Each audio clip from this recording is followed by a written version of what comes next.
Hello guys, this है सतीश चंद्र। मैं आपका स्वागत करता हूँ अपने चैनल पे। आज बेसिकली मैं आपको ये बताने वाला हूँ आरसीसी की डिफरेंट जो स्टील ग्रेड्स होती हैं उस पे एक्सयू जो डेप्थ होती है, डेप्थ ऑफ न्यूट्रल एक्सिस, वो किस तरीके से डिपेंडेंट होती है। ठीक है, बेसिकली क्या होता है कि हमारी 3 ग्रेड्स होती हैं जो जनरली हम अडॉप्ट करते हैं इन्फोर्समेंट की। वो होती है सबसे पहली FE 250, सेकेंड होती है FE 415 and FE 500 is third. ठीक है, तो XU/D का जो रेशियो होता है इन तीनों ग्रेड्स के लिए IS 456 2000 में गिवन है। जो 250 होती है उसके लिए हमें रखना चाहिए 0.53, 415 के लिए हमें रखना चाहिए 0.48 और 500 के लिए रखना चाहिए 0.46। ठीक, ये रही इन तीनों के XU/D की बात। ठीक है, अब वहीं कोड में इनके लिए जो लिमिटिंग मोमेंट है उसके लिए भी वैल्यूज़ गिवन है ग्रेड के हिसाब से। क्या है वो देखिए, जो MU लिमिटिंग है FE 250 के लिए है वो हमारी 0.148 FCK इंटू BD²। 415 के लिए है 0.138 FCK इंटू BD²। FE 500 के लिए है 0.133 FCK इंटू BD²। तो ये काफ़ी ज़्यादा एग्ज़ाम में पूछा जाता है FE 250, FE 415, FE 500 के लिए ये डायरेक्टली आपको पूछा जाता है। ठीक है, अब जो हम इक्विलिब्रियम कंडीशन से ड्राइव करते हैं इक्वेशन, वहाँ से डायरेक्टली एक्सयू और एक्चुअल लिमिटिंग की वैल्यूज़ आपसे पूछ ली जाती हैं कि एक्सयू और एक्चुअल लिमिटिंग के बीच में क्या रिलेशन है as per different types of concrete sections. ठीक है, तो बेसिकली 3 टाइप के कंक्रीट सेक्शन होते हैं हमारे आरसीसी के। सबसे पहला सेक्शन होता है under reinforce section. Under reinforce section में बेसिकली जो एक्सयू की जो डेप्थ होती है, जो हमारी जो actual depth of neutral axis है, वो क्या होती है लेस देन एक्सयू लिमिटिंग होती है या एक्सयू मैक्स होती है। ठीक है, वहीं अगर हम बात करें कि हमारा जो बैलेंस सेक्शन होता है, ये हमारा अंडर रिइंफोर्स सेक्शन आ गया। हमारा हम बैलेंस सेक्शन की बात कर रहे हैं। बैलेंस सेक्शन में क्या होता है एक्सयू बराबर एक्सयू लिमिटिंग होता है। वहीं अगर हम बात करें ओवर इन्फोर्स सेक्शन की, ओवर इन्फोर्स सेक्शन में xu is greater than xu limiting. ठीक है, इसमें बेसिकली जो एक हमारी जो इक्वेशन यूज़ की जाती है C is equal to T, compressive force is equal to tensile force for in case of equilibrium condition. ये क्या होती है, ये हमारी होती है 0.36 FCK B into XU is equal to 0.87 FY AST। यहाँ से आप XU की वैल्यू निकालते हैं 0.87 FY AST over 0.36 FCK into B। यहाँ से जो आप कैलकुलेट करेंगे XU की वैल्यू, और इस स्टील की ग्रेड से जो आप कैलकुलेट करेंगे XU/D की, यहाँ से जो वैल्यू आपको मिलेगी XU/D से जो आपको जो वैल्यू मिलेगी, यहाँ पे ये XU लिमिटिंग अपॉन D का रेशो होता है, तो वो लिमिटिंग डेप्थ आएगी आपकी जो न्यूट्रल एक्सिस की होगी, उसको आप इस वैल्यू से इस वैल्यू से कंपेयर करोगे। अगर ये वैल्यू आपकी कम आती है इस वाली वैल्यू से, लिमिटिंग वाली वैल्यू से, तो आपका सेक्शन अंडर इन्फोर्स रहेगा। Otherwise balance and over enforce की कंडीशंस ये रहेगी। जनरली हम प्रेफर करते हैं अंडर इन्फोर्स सेक्शन। ऐसा क्यों होता है, देखिए अंडर इन्फोर्स सेक्शन में क्या होता है, नाम में ही आधी बात है। देखिए आधी बात छुपी हुई है। अंडर रिइंफोर्स मतलब कि रिइंफोर्स क्या है, उसमें कम है। अगर किसी भी सेक्शन में जो एक आरसीसी का सेक्शन है उसमें 2 चीज़ें होती है, कंक्रीट और स्टील। ठीक है, अंडर रिइंफोर्स मतलब स्टील कम है, विच मीन्स कि स्टील कम है तो सबसे पहले फेल कौन होगा, स्टील होगा। ठीक है, अंडर रिइंफोर्स का मतलब होता ही है। तो क्या होगा, यहाँ पे यील्डिंग होगी स्टील की। ठीक है, स्टील सबसे पहले यील्ड कर जाएगा। इन केस ऑफ इलास्टिक मटेरियल हम जो फर्स्ट जो फेलियर होता है उसको यील्ड बोलते हैं।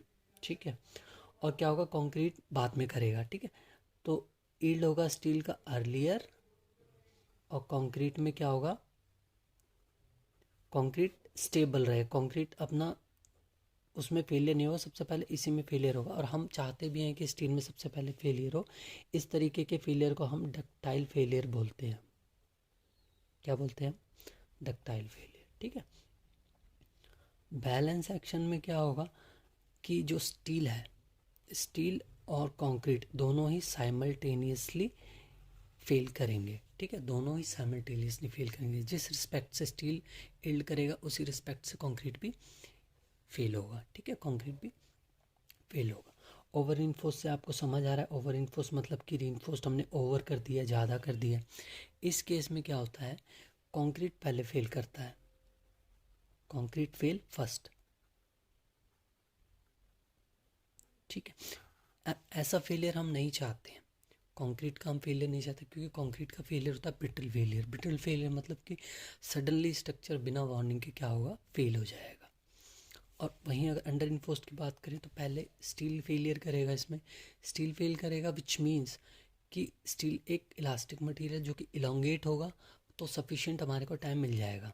किसी भी स्ट्रक्चर में पहले क्रैक्स डेवलप होंगे तो उसके बाद भी सफिशिएंट टाइम मिलेगा, वार्निंग मिलेगी कि भाई आप इसको रिपेयर करवा लो या इसको चेंज करवा लो, जैसा भी आपको ठीक लगे। ठीक है, तो ये हमने ये बातें कर ली इन तीनों सेक्शन की। देखिए, इसी तरीके से जैसे हमारा एक्चुअल लिमिटिंग डिपेंडेंट होता है सेक्शन के हिसाब से, एक्सियो और एक्चुअल लिमिटिंग, इसी तरीके से जो मोमेंट ऑफ रेजिस्टेंस होता है वो भी वेरी करता है। Moment of resistance of under reinforced section is less than the moment of resistance of balanced section and it is less than the moment of resistance of over reinforced section।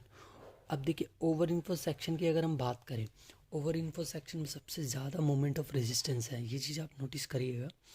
But फिर भी हम over reinforced section को adopt नहीं करते हैं, we will not adopt over reinforced section, क्योंकि हमारा primary जो हमारी जो रिक्वायरमेंट होती है, प्राइमरी जो हमारा ज़रूरत होती है वो यही होती है कि हम जाते हैं डक्टाइल फेलियर।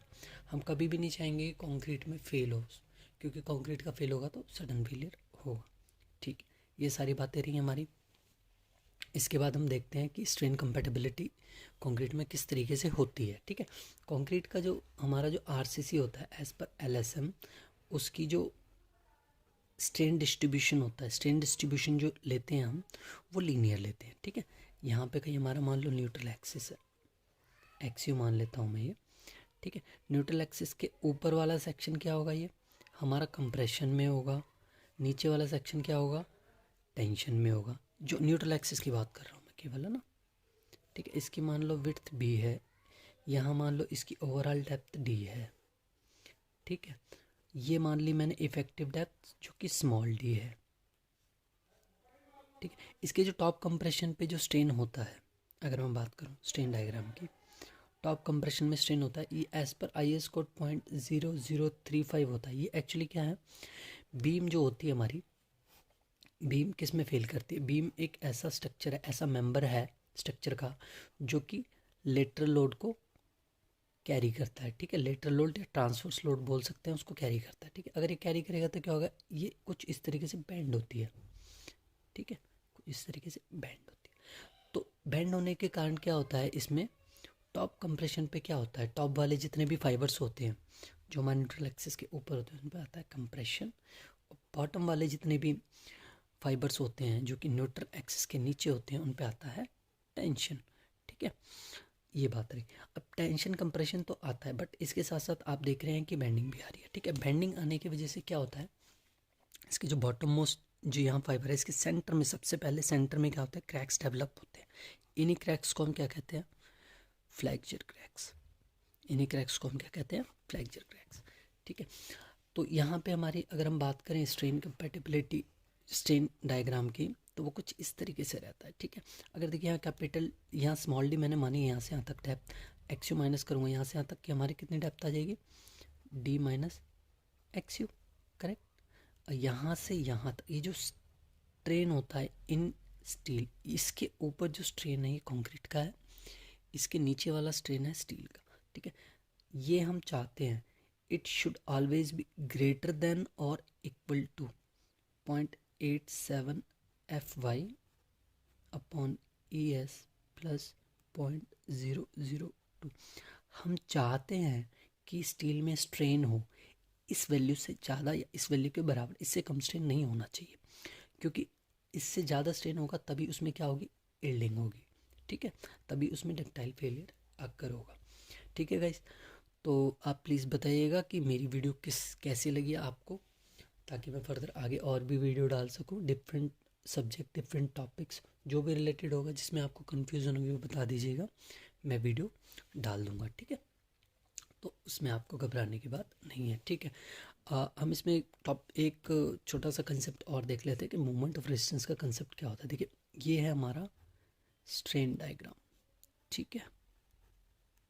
वहीं अगर मैं स्ट्रेस डायग्राम की बात करूँ, स्ट्रेस डायग्राम कुछ इस तरीके का होता है, ठीक है।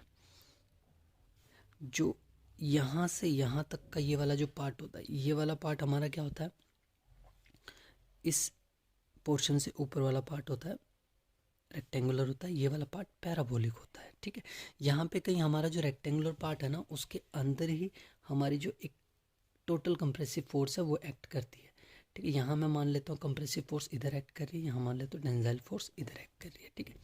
इन दोनों के बीच की जो डिस्टेंस होती है, एक्चुअली ये पूरा डेरिवेशन है, तो मैं एक शॉर्ट वीडियो डाल रहा हूँ, उसमें मैं ज़्यादा एक्सप्लेन नहीं कर सकता, ठीक है। तो कभी अगर बड़ी वीडियो डालूंगा तो उसमें मैं आपको सारी वैल्यूज़ बता दूंगा, एक्सप्लेन कर दूंगा कि सी कैसे आता है, टी कैसे आता है, ये वैल्यू कैसे आती है, सारी ये कोड में गिवन है, ठीक है, कोडल प्रोविज़न।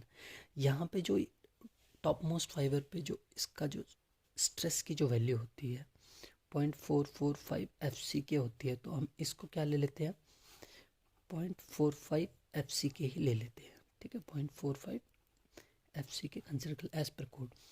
और ये वाली जो डिस्टेंस होती है टॉप मोस्ट फाइबर से जहाँ पे जो कंप्रेसिव फोर्स एक्ट करती है, वो होती है 0.42 XU, ठीक है। तो क्या आप मुझे बता सकते हैं यहाँ से यहाँ तक कितना होगा? बिल्कुल बता सकते हैं, ये होगा हमारा D माइनस 0.42 XU। अब यहाँ से MOR का कंसेप्ट आ जाता है अपना, कि मोमेंट ऑफ रेजिस्टेंस हम बीम का कैसे निकालते हैं, ठीक है। मोमेंट ऑफ रेजिस्टेंस देखिए, अगर हम कंप्रेशन साइड से निकालें, कंप्रेशन साइड से निकालें तो हम क्या करते हैं, 0.36 FC B इंटू एक्स। देखिए हमारी जो कंप्रेसिव फोर्स थी वही लिया है मैंने, इसको हम मल्टीप्लाई करेंगे किससे, जो हमारी लीवर आर्म डेप्थ कितनी है, D माइनस 0.42 XU, ठीक है, जो कि फोर्स इंटू लीवर आर्म के बराबर हो जाती है।